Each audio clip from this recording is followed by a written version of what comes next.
எங்க அம்மா இப்ப வரைக்கும் என்ன பார்த்து ஆச்சரியப்படுவாங்க. "நீ வேலைலாம் கூட செய்வியா?" அப்படின்னு.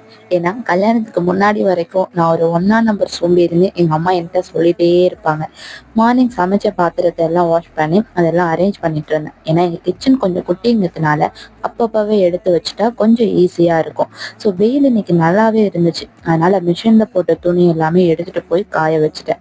மார்னிங் போட்டு இருந்த துணியுமே நல்லா காஞ்சிருந்துச்சு. அதையும் எடுத்துட்டு வந்து மடிச்சு வச்சுட்டேன். இப்போலாம் சென்னையில கிளைமேட் சேஞ்ச் ஆகிட்டே இருக்கு. எப்போ மழை வரும், எப்போ வெயில் வரும்னே தெரியல. அதனால பெட்ஷீட், பெட் கவர் எல்லாமே கொஞ்சம் வாஷ் பண்ணாம அப்படியே இருந்துச்சு ஒரு 2 வீக்ஸா.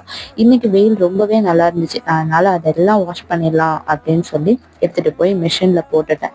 ஸோ அது வரைக்கும் இருக்கட்டுமேன்னு சொல்லிட்டு வேற ஒரு பெட்ஷீட் என்கிட்ட இருந்துச்சு. அதையும் பெட் கவர்ல போட்டு அரேஞ்ச் பண்ணிட்டேன். ஸோ யாருக்கெல்லாம் இந்த மாதிரி நடந்திருக்கு, யாரோட அம்மாலாம் இப்படி கல்யாணத்துக்கு அப்புறம் நீ இவ்வளோ சேஞ்ச் ஆயிட்ட அப்படின்னு சொல்லியிருக்காங்கன்னு எனக்கு கமெண்ட் பண்ணுங்க.